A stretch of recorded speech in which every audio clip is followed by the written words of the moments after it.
Dia kalau bicara to the point. Dungu. Dungu itu kata yang paling tepat untuk menunjukkan nih orang ini nggak bisa berpikir, otaknya nggak bisa berpikir. Assalamualaikum warahmatullahi wabarakatuh. Yuk, take.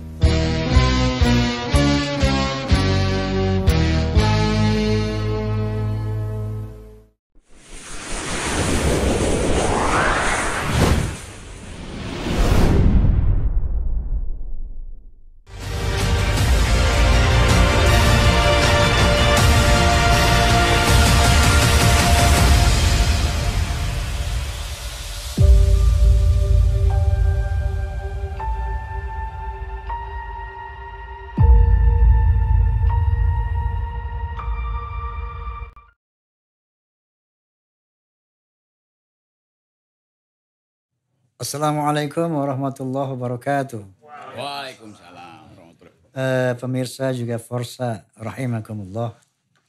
Kali ini saya kedatangan tamu yang luar biasa.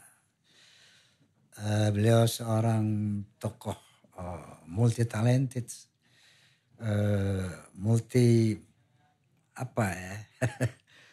beliau seorang politisi, juga seorang intelektual, seorang pengamat sosial dan politik. Tepuk tangan buat Bung Rocky Gerung. Oke. Assalamualaikum, selamat malam nih. Waalaikumsalam, selamat malam. Oke, Bung Rocky ini Iya. akan ada 3 pertanyaan dari saya. 3 tema pertanyaan. Oh, 3 pertanyaan, bukan 3 periode ya?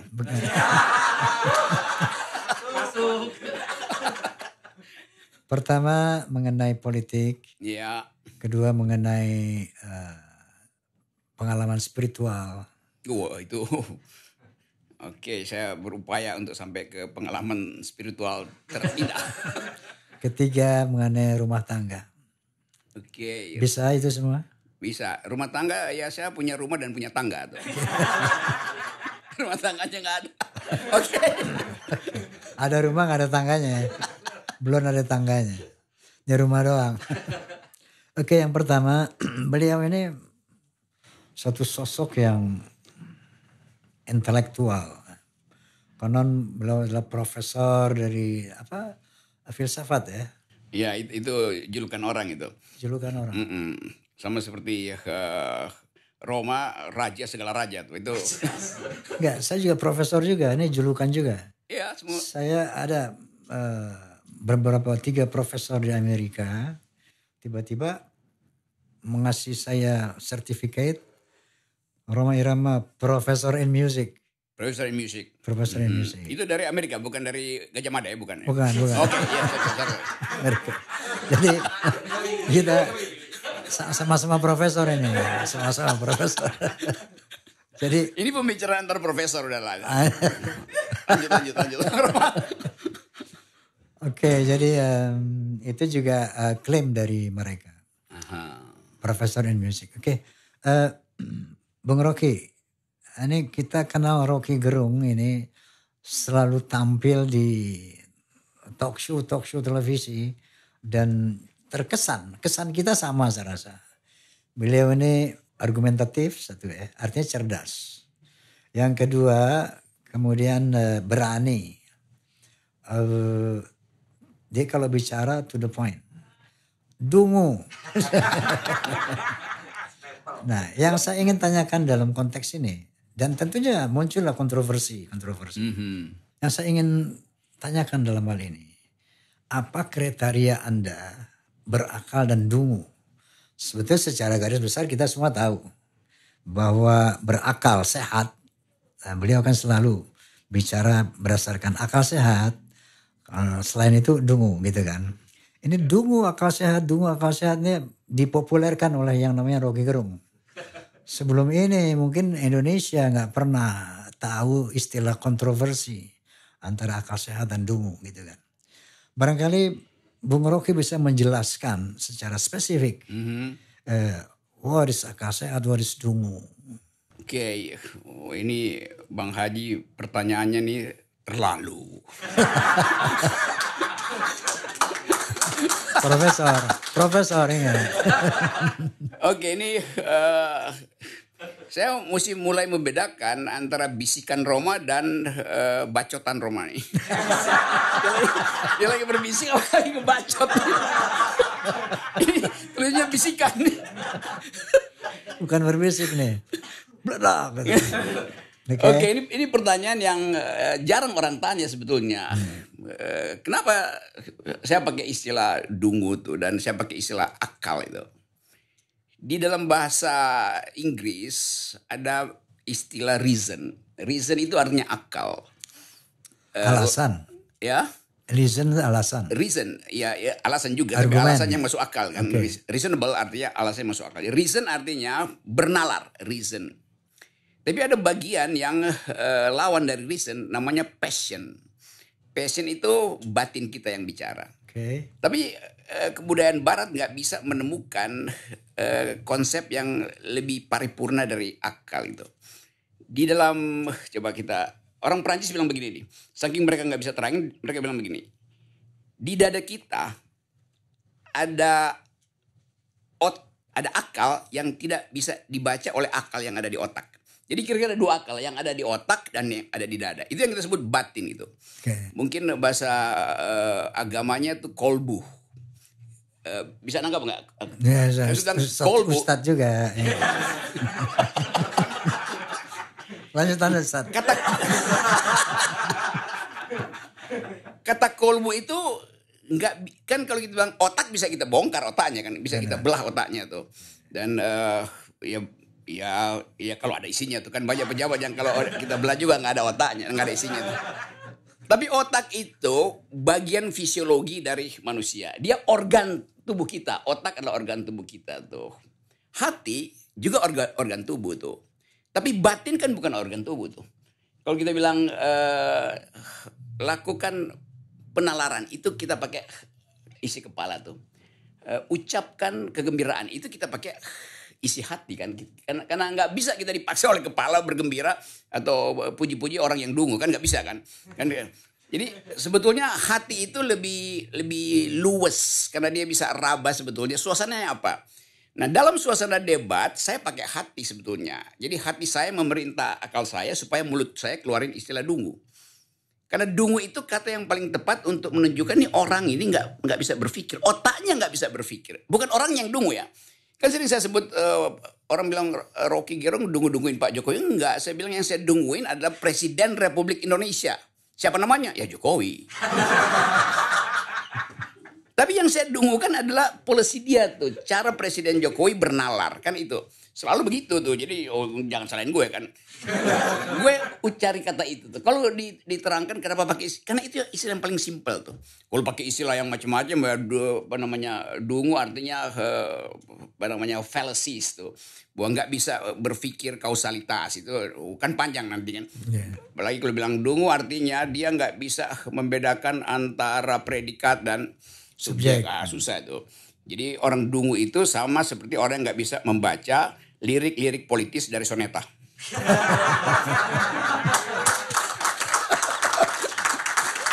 Iya itu kan. Iyalah. Oke. Ini baru pertanyaan pertama loh. Lanjut. Oke, jadi Oke, kesimpulannya bahwa menurut Bung Rocky, akal sehat itu kira-kira otak yang berfungsi saja seharusnya. Tempat berpikir wadah logika yang seharusnya seperti itu. Ketika berpikir dia tidak seperti yang seharusnya, maka dia dikatakan dungu. Kira-kira begitu. Oh, ini pertanyaan nguji disertasi nih beginian kan. Ini lebih berat loh, betul. Harus ada SKS di sini. Iya, ini SKS-nya 70 nih. Sekali pertanyaan dijawab langsung lulus tuh. Itu benar gitu. Apa tadi intinya? Tadi apa intinya? Akal sehat dan dungu. Iya, itu yang belakangan, yang terakhir tuh. Oke, bahwa menurut tanggapan saya, persepsi saya, yang setelah Anda jelaskan bahwa akal sehat itu ketika orang berpikir sesuai dengan kudratnya, dengan sekodrat. dengan fungsi otak itu yang seharusnya. Nah gitu. Jadi sebetulnya semua orang itu dilengkapi dengan akal yang sama besarnya, sama kapasitasnya oleh Tuhan Yang Maha Kuasa tuh. Supaya kita bisa bertahan. Kan manusia itu diberi akal justru untuk melanjutkan hidupnya tuh. Kalau binatang nggak diberi akal karena binatang itu fit and proper dengan lingkungannya tuh. Akal manusia fungsinya menunda reaksi. Dengan menunda reaksi peradaban muncul tuh. Bayangin kalau manusia itu akalnya itu sama seperti binatang, ya dia langsung bereaksi tuh. Tapi justru karena kita menunda reaksi, maka kita bikin bangunan. Karena kita menunda reaksi, kita nulis lirik lagu tuh. Jadi ya itu. Jadi akal kita dimaksudkan supaya kita menunda reaksi. Nah, menunda reaksi itu membutuhkan pendalaman gitu. Jadi sebetulnya semua manusia akalnya sama tuh. Jadi nggak ada orang yang dungu.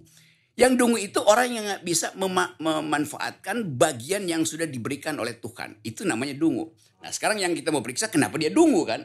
Harusnya dia nggak dungu kan. Nah itu misalnya ada feodalisme. Ada disogok maka dia nggak mau bicara jujur kan. Itu namanya dungu juga tuh. Oke, setuju kalau itu? Pastilah. Setuju. Kalau orang mau disuap, dungu. Itu saya setuju. Karena kenapa dungu? Karena dia melawan akal sehatnya. Yes, jadi orang dungu itu orang yang melawan akal sehat. Seperti itu kira-kira ya. Nah itu coba viralkan tuh. Orang dungu orang yang melawan akal sehat. Nanti coba kasih tone, nada dasarnya apa tuh? Supaya...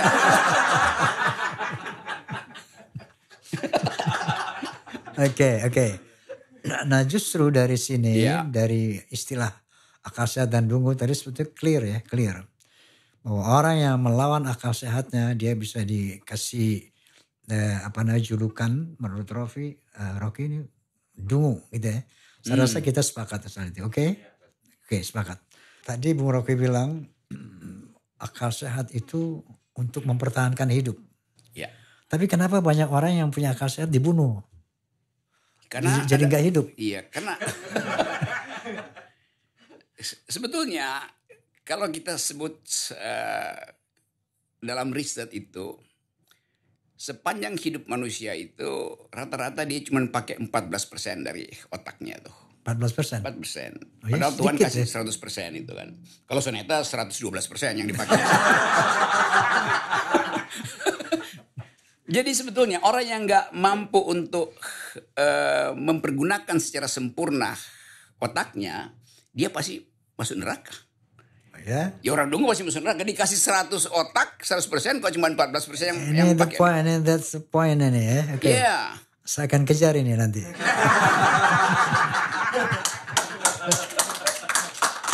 Orang yang dungu masuk neraka, oke? Iya. Artinya dia nggak mampu untuk mengatakan bahwa saya diciptakan untuk berpikir. Kan itu ayat pertama kan baca tuh. Dalam Quran tuh. Artinya pakai otak. Kan begitu kan? Betul. Prinsipnya. Jadi kalau kita nggak maksimalkan, artinya buat apa dikasih fasilitas otak kalau kita nggak bisa manfaatkan itu. Itu pentingnya baca, mendahului kerja. Kan begitu. Masa kerja nggak baca. Lalu jejaknya hilang itu. Oke, jadi berdasarkan kalimat beliau sendiri. Nah ini dia. Orang yang tidak menggunakan akal masuk neraka. Ini confirm itu betul ya? Iya dong. Anda mengklaim ini ya? Enggak, saya klaim di depan Rhoma Irama, dibenarkan oleh Rhoma Irama. Oke, sekarang saya mau tanya ke apa yang kedua ini. Iya. Tema kedua mengenai spiritualitas. Oke. Berkaitan dengan yang nggak berakal masuk neraka. Minum dulu. Kopi Anda tadi mau minum kopi di sini. Minum kopi dulu nih ya. Minum kopi.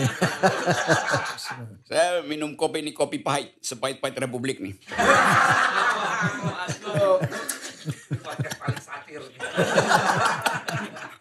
Oke. Ya, lanjut. Sekarang tema yang kedua, spiritualitas. Anda itu pernah mau satu kontroversi dalam konteks religi. Iya. Anda mengatakan bahwa kitab suci itu fiksi. Itu satu. Sehingga Belum kontroversi kalau nggak salah ada yang melaporkan Anda juga itu. Oh, sampai sekarang laporannya belum dicabut. Oke. Dalam hal ini orang banyak bertanya, ini Rocky Gerung ini Islam, Kristen, apa ateis, apa free thinker. Jadi orang mau bilang Rocky Kristen nggak bisa, karena belum pernah lihat orang belum pernah lihat beliau ke gereja. Orang mau bilang Islam juga nggak bisa, belum pernah lihat ke masjid, gitu kan? Oke, sehingga muncullah kesimpulan orang ini, oh ini free thinker, ini ateis ini. Seperti apa tanggapan Anda? Ateis, Kristen, Islam? Boleh nggak? Free thinker? Gue jawab minggu depan. Kenapa?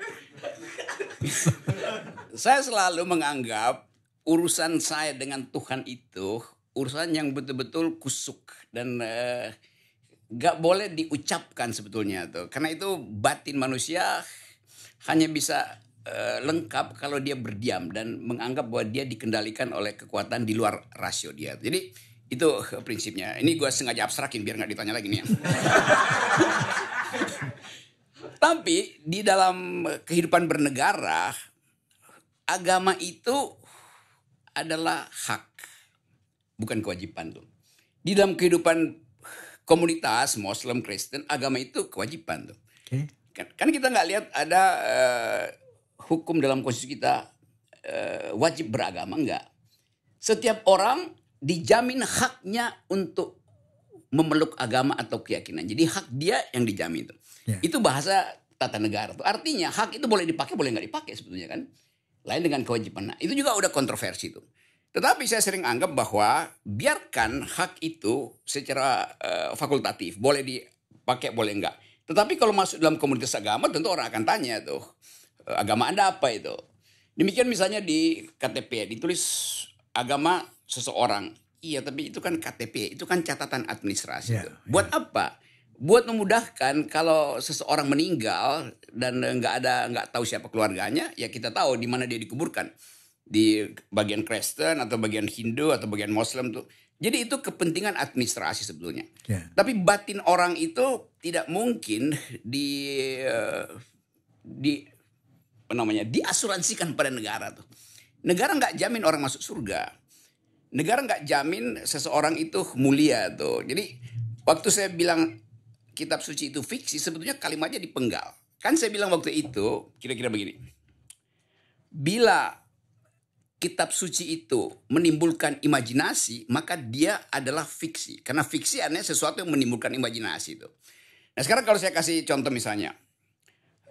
Akhirat, Yomil akhir itu. Siratul Mustaqim. Kalau ditanya pada nenek saya, keluarga saya separuh juga Muslim, tapi itu saya terangkan di sini sekedar untuk memberi ilustrasi ini. Kalau misalnya saya tanya pada kakek saya yang Muslim, neraka itu apa kek? Dia akan bilang itu adalah api itu. Oke, apinya seperti apa tuh? Ya seperti tempurung dibakar itu. Kalau saya tanya pada cucunya, neraka itu apa? Api. Seperti apa api itu? Tempurung dibakar, dia nggak tahu bagaimana, dia nggak pernah lihat tempurung cucunya kan. Yang dia lihat adalah korset listrik karena dia main komputer. Lalu dia bayangin neraka itu adalah korslet listrik. Jadi sebetulnya sama konsepnya, itu api. Tetapi imajinasi setiap generasi berbeda tuh. Nah itu yang saya terangkan. Saya nggak bilang kitab suci itu fiktif, saya bilang fiksi. Okay. Fiksi itu menimbulkan imajinasi tuh. Okay. Sama seperti kalau saya bayangin lagu-lagu soneta itu kan saya dapat imajinasi sebetulnya. Okay. Nah saya nggak tahu misalnya lagu itu nanti akan berakhir pada pemanggilan Rhoma Irama oleh Laksusda pada waktu itu. Lalu diinterogasi, ini kenapa liriknya begitu tuh? Yeah. Maksudnya apa nih, begadang jangan begadang? Ya maksudnya korupsi jangan korupsi, kira-kira begitu. Karena orang yang begadang selalu nunggu setoran sebetulnya. Nah itu namanya tadi itu kebebasan imajinasi itu kira-kira. Oke. Lanjut pertanyaan. Karena begini Bung Rocky. Masuk nggak tadi ya? Masuk. Saya akan lebih mengerucut ini. Yes. Karena begini karena. Astagfirullahaladzim. Anda percaya nggak ada Tuhan? Bahkan saya percaya pertanyaan semacam itu dimaksudkan supaya kita berpikir kan. Oke. Kan setiap kali kita bilang percaya ada Tuhan, sebetulnya kita diganggu tuh bahwa kehidupan kita nggak pernah final. Karena itu pasti ada yang final. Itu reasoning aja kan. Oke. Tapi kalau ditanya seperti apa kepercayaan itu panjang keterangannya kan. Misalnya saya percaya bahwa Tuhan ada di dalam lirik-lirik soneta. Lalu orang bilang, loh kok ada di situ? Iya, karena misalnya orang yang bernyanyi itu dia berdoa 2 kali. Ada pepatah Latin, qui bene cantat bis orat. Siapa yang kantata artinya bernyanyi. Qui bene cantat bis orat. Siapa yang bernyanyi dia berdoa 2 kali itu. Bukan berarti kalau udah bernyanyi nggak sholat lagi nih. Itu loh maksudnya. Tapi itu menunjukkan bahwa dimensi batin kita itu lebih kaya dari apa yang dianggap sebagai agama yang sekedar institusi kan. Kan kalau ritual kan ya bisa dipakai. Kita nggak pernah tahu ini orang ritual karena habis korupsi atau karena betul-betul ingin memberi moral baru pada bangsa ini. Jadi itu pentingnya kita bagian dasar kita tentu kita bilang ya kita menuntut orang nggak korupsi karena ada moral di atas kita yang disebut Tuhan itu. Kan nggak ada lain kan. Kalau undang-undang ya itu dibuat oleh manusia. Jadi kalau ditanya kenapa Anda tanpa disuruh mencegah diri untuk melakukan hal yang jahat. Berarti ada yang baik di dalam diri manusia itu.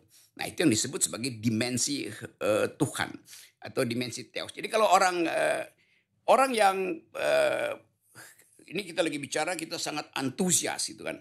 Karena semua hal. Nah kata antusias misalnya itu dari kata enthusiasm. Enthusiasm. Theos artinya Tuhan. Artinya masuk. Tuhan masuk pada diri kita lalu dia berbicara. Kita antusias. Di atas panggung Rhoma Irama sangat antusias karena ada entheos, ada theos yang yang masuk itu. Itu dasarnya. Ini keterangan akademis ya supaya nggak kena delik. Jadi kesimpulannya, you believe it or not? Ada satu kekuatan yang kita sebut Tuhan, ada yang disebut alam semesta, ada yang disebut bumi kan namanya ibu bumi juga adalah Tuhan itu. Jadi sebetulnya yang kita sebut Tuhan itu adalah energi yang di luar kapasitas kita untuk kontrol. Karena itu kadangkala kalau terjadi kecelakaan kita sebut kita nggak bisa kontrol. Jadi ada kekuatan supranatural tuh.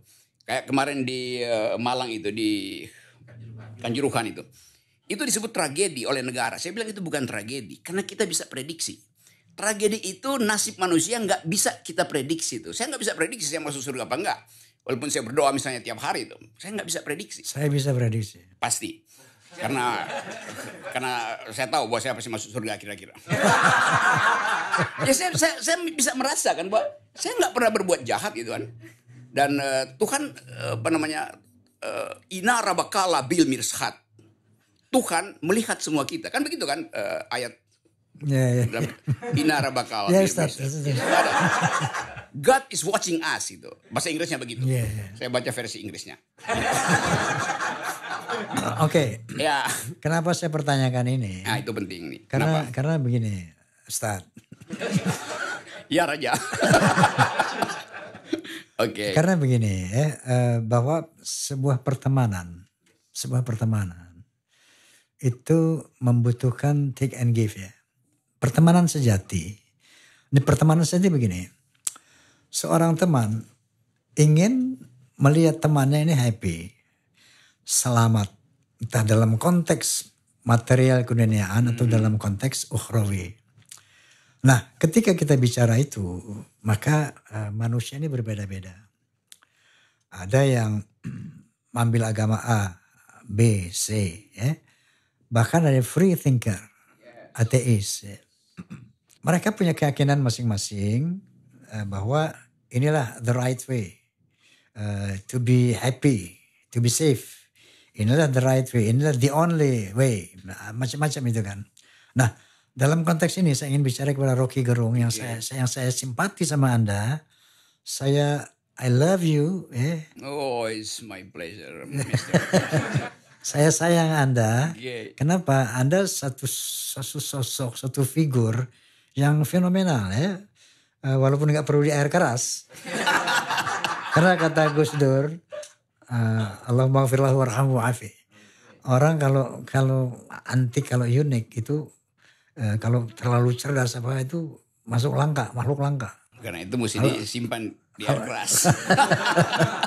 Itu canda Gus Dur. Tapi lebih langka Raja Roma Irama. Allah, Jadi 2 kali air keras. Oke, Pak Haji. Jadi begini, saya ingin menyampaikan kepada Anda bahwa Anda percaya Tuhan, clear tadi, ya. Dia menjelaskan secara ilmiah, secara apa, bahwa Rocky Gerung sangat percaya ada super power, right? Yes. Beliau percaya ada Tuhan, ada kekuatan di luar kita ini. Stephen Hawking juga di akhir hidupnya menganggap bahwa hal yang nggak bisa dia terangkan itu dia taruh sebagai energi tetapi langit. Ternyata bukan sampai situ saja, ya. We believe in God, ini the first step. Oke. Percaya ada Tuhan. Masih ada step-step berikut. Yes. Next step is Berbuat adil. no. Oke. Who is God? Where is God? Okay. Which is God? Which is the true God? Oke. Karena God ternyata banyak. Yes. Banyak ini. Orang A bilang, oh ini loh Tuhan. Yang satu bilang, oh ini Tuhan. Itu bukan. Orang bilang, ini loh Tuhan. Ini loh Tuhan. Kalau kita bicara Tuhan itu ternyata banyak Tuhan. Nah sekarang yang pertanyaan saya yang... Diskusi jadi serius nih. Tapi ini peluang saya untuk menanyakan Anda sedalam-dalamnya. Oke. Sebab kita jarang ketemu ini. Setelah ini bakal sering. Mudah-mudahan. Jadi kita ngobrol. Nah, kenapa? Dasarnya saya sayang sama Anda. Dasarnya saya cinta Anda. Karena Anda makhluk langka. Walaupun jangan di air keras. Ini kan saran Gus Dur. Mesti di air keras. Kalau masih ada Gus Dur di air keras nih dia. Ya. Oke. Bung Rocky. Anda tadi mengatakan saya merasa tergelitik. Bahwa orientasi Anda ternyata cuma horizontal. Tidak vertikal. Yang penting gue berbuat baik. Yang penting kita nih sesama manusia baik-baik aja. Bahwa hubungan vertikal kita kepada Tuhan itu ada satu medium yang namanya kitab suci. Yes. Kitab suci adalah regulasi. Regulasi yang dibuat oleh Sang Pencipta tadi. Ya. Dengan regulasi itu ini kita bisa menjalankan hidup yang sebagaimana seharusnya yang diperintahkan Tuhan. Anda percaya kita diciptakan Tuhan? Sudah percaya? Percaya nggak diciptakan Tuhan? Saya dituntun oleh batin untuk berbuat baik. Jadi dalam bayangan saya persahabatan itu dimensinya muamalah, bukan akidah gitu kan. Kenapa? Karena benar Ustaz, muamalah horizontal. Yes, muamalah tuh hal-hal yang bisa dipersamakan tuh. Tapi pengalaman batin manusia itu unik. Dan itu hanya bisa dipercakapkan dalam situasi-situasi eksistensial. Empat mata itu. Jadi karena situasinya tidak eksistensial, tidak perlu dipercakapkan. Oke. Naruhnya begitu kan? Betul. And then next pasti saya akan kejar itu ketika kita empat mata. Karena because I love you. Itu aja dasar. Thank because you are the unique gitu kan. Langka. Oke, nah sekarang yang ketiga nih mengenai keluarga Anda. Karena banyak suara-suara miring juga nih. Rocky Gerung tuh gay loh. Soalnya dia gak kawin-kawin gitu kan. Klarifikasi. Sorry to say. Yes. How do you think about pendapat orang, asumsi orang ini? Rocky Gerung dalam usia segitu padahal dia tampan, ganteng, keren ya. Pinter, banyak duit. Kok nggak kawin gitu loh? Who is he? Gay? Ini lebih rumit daripada urusan Tuhan. Masalah hati. Saya tuh dibully. Rocky Gerung itu homo tuh. Homoseksual. Satu pihak begitu. Rocky Gerung ada womanizer. Coba pilih mana coba? Womanizer. Begitu temanya tuh. Ya kalau Pak Haji pasti yang terakhir. Jadi itu persepsi orang segala macam. Apa argumen Anda? Ya saya biarin aja kan, buat apa saya layani itu kan. Kan itu harus saya buktikan. Jadi nanti gue mesti bilang nih, gue lagi mau ceramah di Denpasar. Hotel gue Hotel A, kamar 12, ada connecting door. Lu intipai dari situ. Karena itu susah itu. Karena orang nggak ingin, orang kan cuma mau labeling kan. Hal semacam itu. Tapi saya bilang, I am heterosexual. Tapi saya tidak anti gay. Selalu begitu kan. Jadi saya berapa kali kasih ceramah soal gay. Saya bilang saya mengajar feminist ethics itu. Saya mengajar moral citizen. Dan gay itu adalah status seksual seseorang. Negara harus tahu semua jenis pengalaman manusia tuh. Sebagai warga negara tuh. Karena itu negara tidak boleh menghukum. Kalau dia nanti disebut berdosa, ya biarkan. Kan nggak ada pengadilan yang bilang dengan ini diputuskan bahwa si A berdosa. Enggak. Bersalah iya tuh. Jadi pengalaman seksual orang itu biarkan dia hadapi itu. Bahwa itu semua agama melarang itu, ya oke, itu biarkan itu diselesaikan di komunitas. Jadi jangan negara masuk campur di dalam imajinasi seksual orang. Nah, orang dewasa tentu punya pilihan tuh dan kita hormati itu tuh. Berarti Anda homoseksual?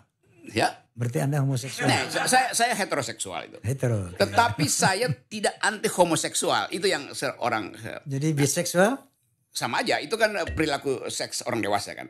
Jadi saya tidak menjudge orang berdasarkan perilaku privatnya. Saya menjudge orang berdasarkan perilaku publiknya. Kalau koruptor, penipu, pembunuh, itu kita mesti judge itu.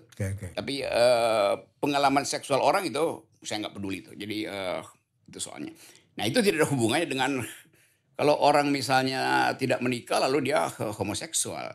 Jadi pertanyaan saya adalah, pertanyaan publik nih. Yes. Apa alasan Anda sampai sekarang belum menikah? Apa belum dapat jodoh misalnya nih? Apa belum ada cewek yang cocok? Atau belum alasan-alasan lain? Itu yang ditanyakan orang nih. Rocky Gerung nih belum menikah? Belum. Mungkin next, mungkin beberapa hari lagi. Apa karena belum ada alasan? Maksud itu loh jawaban itu. Bagaimana jawab sesuatu yang saya lagi nikmati gitu kan. Saya nggak pernah finalkan kenikmatan hidup itu. Jadi itu pertanyaan mungkin oke, saya jawab aja. Oke, tunggu nanti undangan tenda biru. Ya itu saya tahu orang mau lihat ini apa yang belum lengkap kan. Tetap aja ada yang nggak lengkap sebetulnya dan itu kayak ujian aja dan kadang-kala gagal ujian, ada yang saya suruh ulang, bukan saya yang ulang ya, saya suruh ulang. Tapi saya mengerti karena seolah ada standar bahwa manusia itu harus berpasangan itu kan. Tapi itu kan keputusan peradaban, bukan keputusan manusia kan. Kita dibentuk dalam satu suasana di mana semua orang seolah-olah dilihat normal kalau dia menikah itu. Itu bahayanya kan. Kalau dia nggak menikah tidak normal. Padahal sebetulnya yang kita sebut konsep pernikahan itu kan institusi itu. Apakah Anda pegang prinsip begini? Daripada beli kambing repot, harus bikin kandangnya, tiap hari ngasih makan, mendingan beli sate aja. Habis makan, apa begitu prinsip Anda? Iya itu nanti tolong ditanya ke tukang Gojek ya. Pada GoFood. Sebab ada orang begitu ngomongin begitu. Berumah tangga, aduh rugi lagi gitu. Bukan rugi, soal connecting the ideas of family itu kan. Setiap orang punya ide tentang family. The thing called family. What is this thing called family itu? Kan itu yang buat kita misalnya masyarakat timur menganggap to make many children. Yes, itu. Untuk penerus perjuangan, Iya, tapi kemudian orang berpikir terus perjuangan tapi untuk mencetak Rocky yang muda. Tetapi pada saat sekarang misalnya utang Indonesia itu hampir 17 triliun digabung dengan swasta. Dan Ibu Sri Mulyani bilang setiap bayi yang lahir hari ini sudah terbebani hutang 40 juta tuh.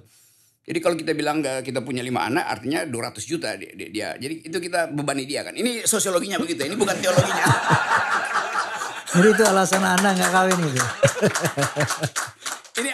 Ini alasan saya Itu untuk alasan- ngeyel. Untuk ngeyel.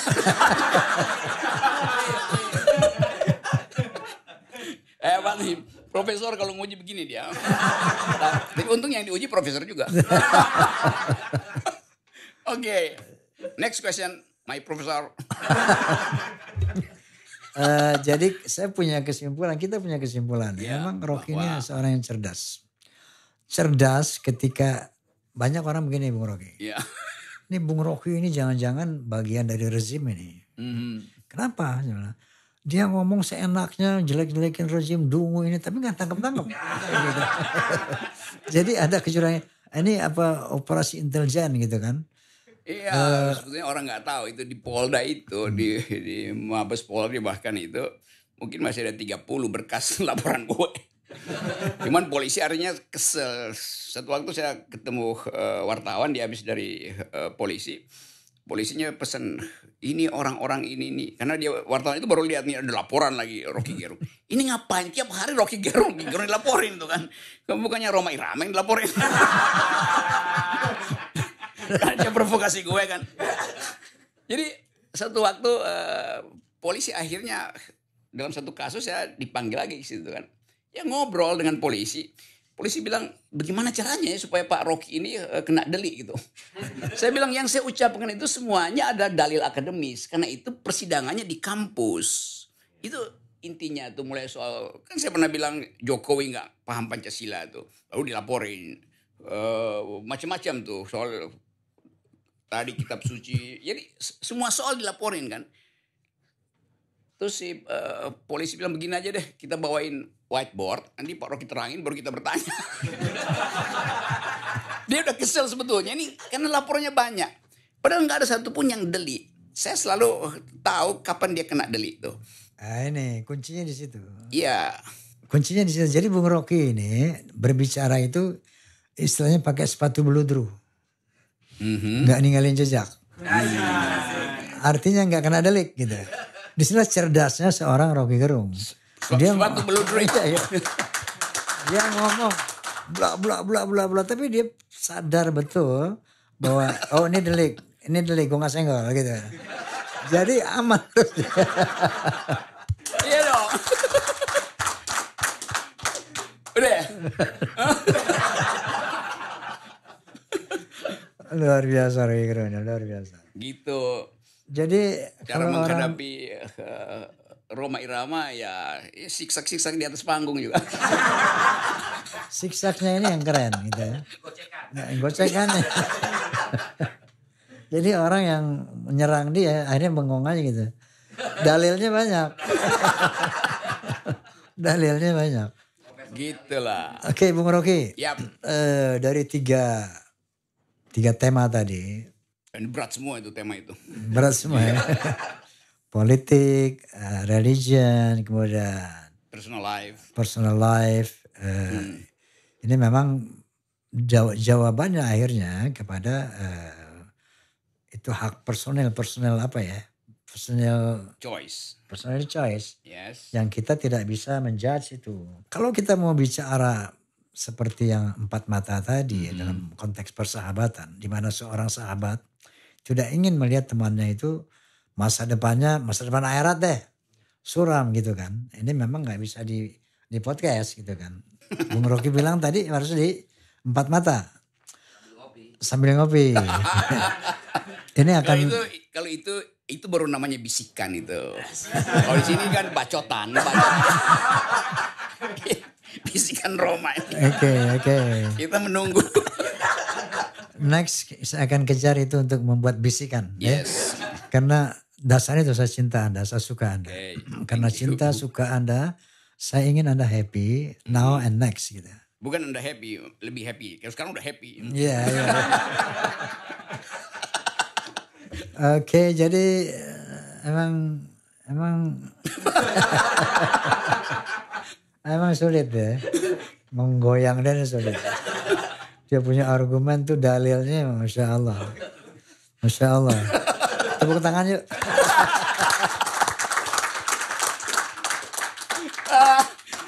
Thank you. Kayak istilah dungu aja. Kita udah kaget-kaget di ngomong dungu. Tapi begitu dijelasin, emang benar juga.